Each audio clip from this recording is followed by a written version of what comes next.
Olá, meu irmão, tudo bem? Tudo na paz? Graças a Deus. Eu quero dar um salve aqui para a minha família eterna, a minha família maravilhosa, a minha família abençoada por Deus. Família essa que, graças ao eterno Criador, por meio do entendimento, do conhecimento da palavra de Deus, na visão do Evangelho eterno, os irmãos têm aí se dedicado aos estudos da palavra e têm se libertado do sistema religioso. Mas sabe o que mais me preocupa e o que mais me chama a atenção nisso tudo, queridos? Eu vou ler um versículo para você e depois você, nos comentários, você aí comente e deixe a sua opinião, a sua visão sobre o que eu vou falar. Vamos abrir a nossa Bíblia aqui. A minha já está aberta aqui, ó. Hebreus, capítulo 4, e o versículo 11 e 12. Só não entende quem não quiser. A grande vantagem, existem várias, mas uma das grandes vantagens de você entender a Bíblia na visão do Evangelho Eterno é que tudo que você lê na Bíblia você entende imediatamente. Hebreus capítulo 4, versículos 11 e 12. Gostaria que você acompanhasse aí comigo, tá bom, meu querido? Porque isso aqui é muito importante. Procuremos. Muita gente acredita que Hebreus foi escrito entre 60 e 62. Entre 60 e 62. Isso são estudos que não provam, mas que é uma conjectura. Muitos acreditam, né?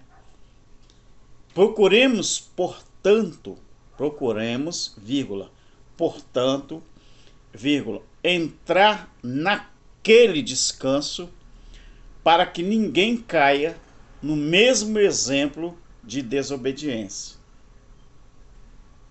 Sabe qual era o descanso que Apolo estava falando? É o mesmo que Paulo estava na ânsia de chegar.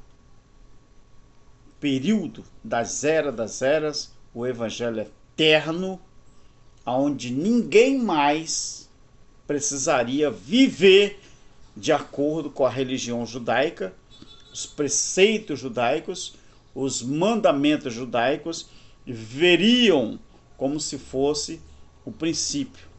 Lá no princípio, que foi a dispensação da inocência. Esse era o descanso eterno que todos deveriam viver e não vivem. Procuremos, portanto, entrar naquele descanso, para que ninguém caia no mesmo exemplo de desobediência. Versículo 12. Pois a palavra de Deus é viva e eficaz, e mais cortante do que qualquer espada de dois gumes, e penetra até ao ponto de dividir a alma e espírito, juntas e medulas, e é apta para o quê? Para discernir os pensamentos e as intenções do coração. Sabe o que mais me preocupa no sistema religioso? É a capacidade, é a facilidade que eles têm de dominar pessoas, a capacidade de ludibriar pessoas. Esse sistema que o mundo vive, o sistema religioso, que o mundo religioso vive, é um sistema arbitrário, ou seja, um sistema sem regras, onde eles vivem no sistema profícuo, isto é, um sistema rentável, que gera dinheiro, um sistema capcioso, onde é um sistema que engana as pessoas, é um sistema que, para mim, Alberto Lírio, hoje ele é sem utilidade, ou seja, é um sistema improfícuo, não tem utilidade nenhuma. Para mim, não. Para mim, não. Então, o que me chama mais atenção, queridos, é as estratégias que eles usam para enganar as pessoas, sendo que a própria Bíblia está dizendo que a palavra de Deus, ela é viva e ela é eficaz. E ela é mais penetrante ou cortante do que qualquer espada de 2 gumes. Então, onde está o problema? Onde está o erro? Onde está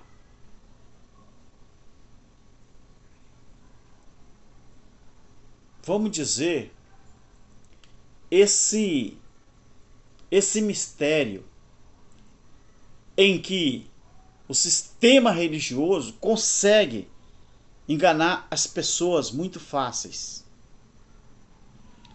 Será que é a falta de estudo da própria palavra?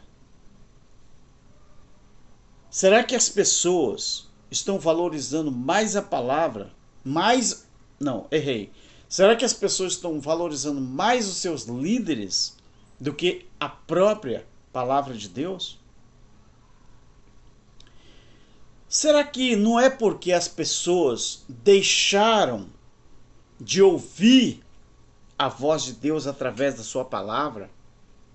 Deixaram de praticar a própria palavra para poder dar ouvido aos seus líderes, como se eles estivessem acima da própria palavra?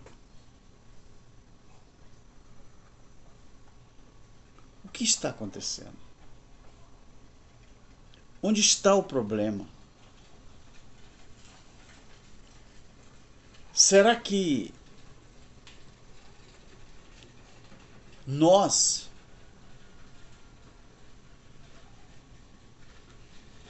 vamos viver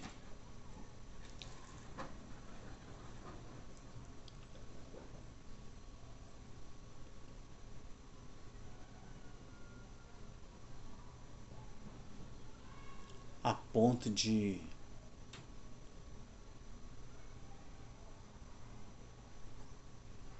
ver uma mudança total, uma mudança geral em todas as pessoas que professam uma religião ou uma denominação e vão se voltar a valorizar a palavra de Deus?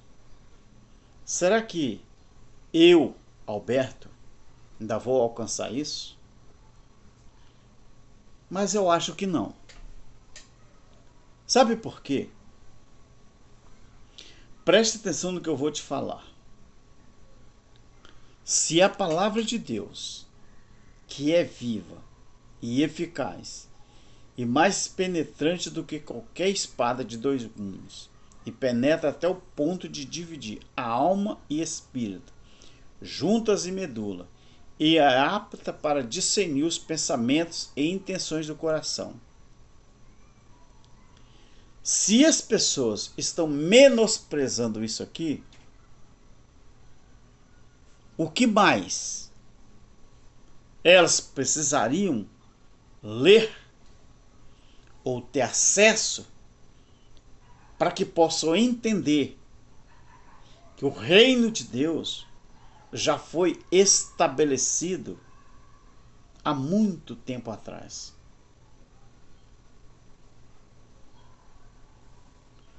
Então eu fico preocupado, queridos. Como que o sistema religioso consegue desvirtuar a palavra de Deus, tornando a própria Bíblia uma coisa periclitante, ou seja, o sistema religioso, eles usam a Bíblia como se fosse uma coisa perigosa.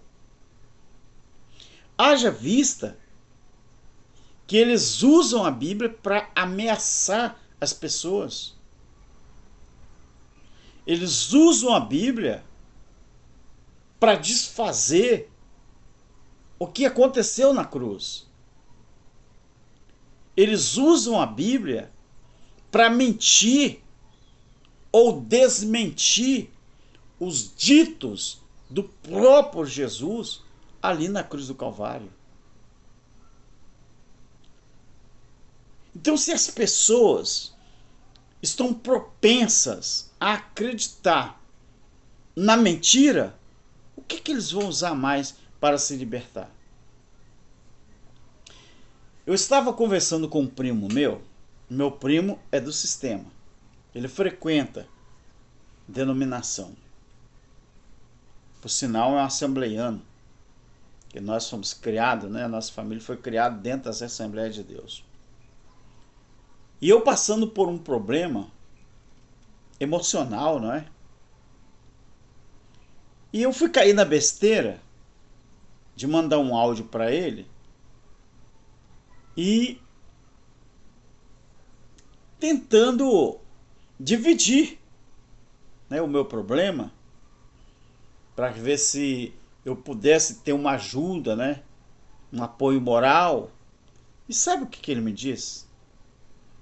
Ele mandou uma mensagem para mim falando assim: procura uma igreja o mais rápido possível que o seu problema vai ser resolvido. Você acredita nisso? Ele falou: procura uma igreja. Aí eu falei com ele: ué, você ainda acredita que se eu procurar uma igreja o meu problema vai ser resolvido? Então por que a nossa família, que a grande maioria são igrejadas e templadas, mas o problema psicológico e emocional da nossa família não acaba? Ele ficou quieto, não respondeu mais nada. Então você sabe o que acontece com essas pessoas que carregam um exemplar bíblico, né? Aqui, ó. Aqui não é Bíblia, não. E vai para os templos, chega lá, bota no banco, quando termina o culto, volta para casa, coloca a Bíblia em cima da mesa, ou na escrivaninha, ou dentro do guarda-roupa, esquece. Você vai pegar de novo quando tem culto outra vez.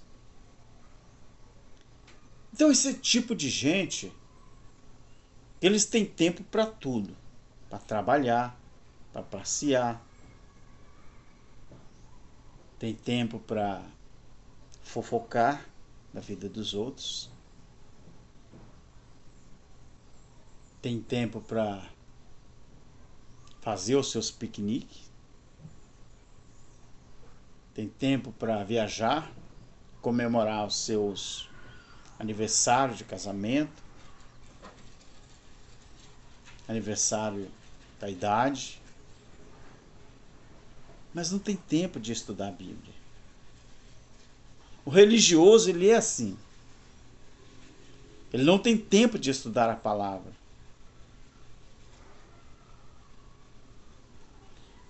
Então talvez seja por isso, meus queridos, que o sistema, eles se aproveitam tanto dos menos favorecidos no entendimento, no conhecimento, e desce além.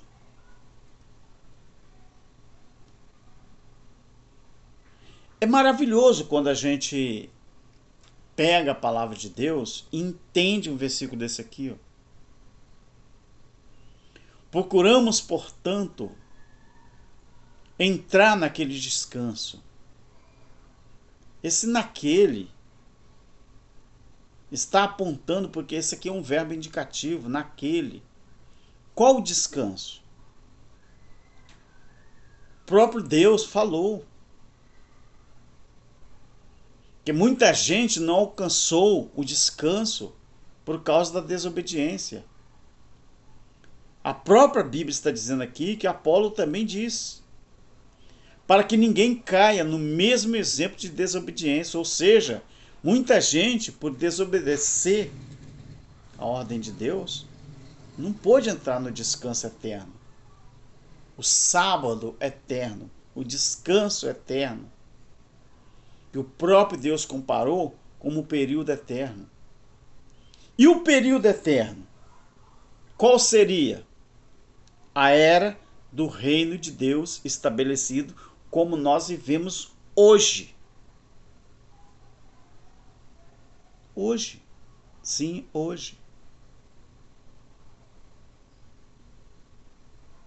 Sendo a palavra de Deus viva e eficaz, e mais cortante ou penetrante do que qualquer espada de dois gumes, penetrando até o ponto de dividir a alma e espírito, juntas e medulas, é apta para discernir os pensamentos e intenções do coração.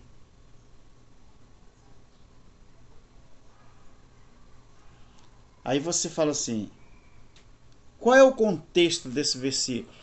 Já vou te mostrar. O contexto é isso aqui, ó. O descanso para o povo de Deus.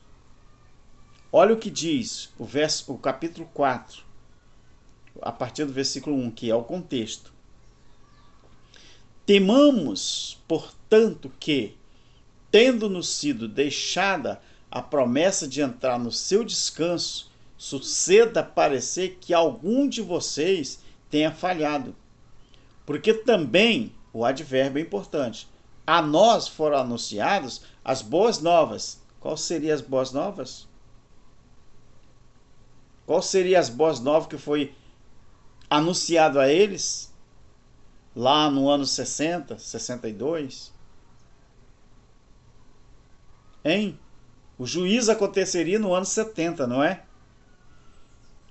O juízo foi prometido no sentido negativo para a nação de Israel, mas no sentido positivo para aqueles que acreditassem nas coisas do eterno Criador e não fossem desobedientes. Pois também a nós foram anunciadas as boas novas como a eles, ou seja, no passado.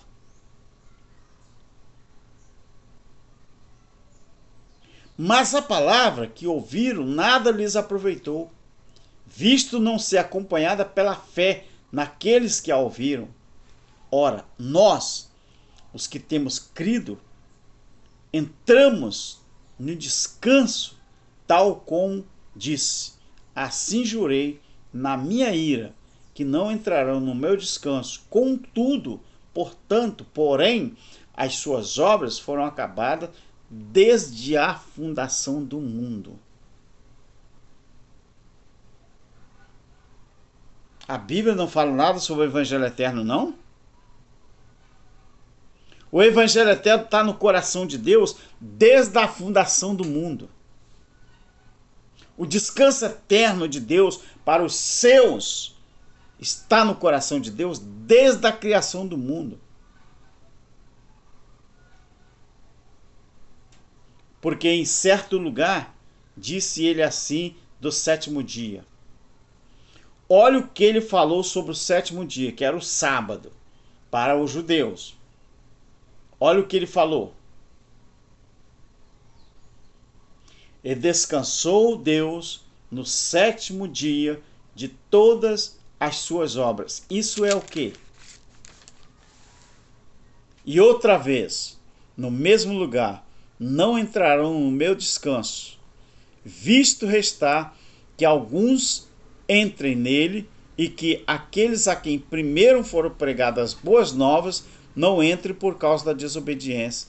Aqui no versículo 11 fala o quê? Procuremos, portanto, entrar naquele descanso, para que ninguém caia no mesmo exemplo de desobediência.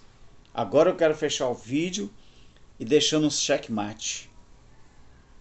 Não ignore se o sistema religioso está com o pé para trás. Sabe por quê? Eles nunca vão entrar no Evangelho Eterno e nunca vão entrar no descanso eterno do Criador por causa da desobediência deles. Eles não acreditam no Evangelho Eterno. Por quê? Porque para eles não existe descanso eterno. Para eles, o descanso eterno é a morte. Para nós do Evangelho Eterno, o descanso eterno é você viver o reino de Deus estabelecido. Vou aqui repetir uma palavra que o irmão Cláudio Mendes sempre fala nos vídeos dele. Ele sempre se refere a mim falando assim. Irmão Alberto sempre fala, palavra dele. Ele fala sempre assim. Irmão Alberto sempre fala que Evangelho Eterno não é para ser pregado, é para ser vivido. E é verdade, meus queridos. Evangelho Eterno é para ser vivido. Por isso que os crentes estão tudo cansados. Emocional, psicológico, espiritual, material. Sabe por quê? Porque o adversário deles, que são os próprios líderes religiosos, os diábolos deles, os demagogos deles, do sistema, que são os acusadores, opositores, não dão descanso a eles. Por quê? Porque está sempre fazendo esse povo cansado. O dia que eles entenderem que Evangelho Eterno e o descanso eterno do nosso Criador é a mesma coisa, aí eles vão viver felizes para sempre, sem a intervenção de religião nas suas vidas. Deus abençoe e tamo junto, meu querido. Tchau, fique em paz. Amém.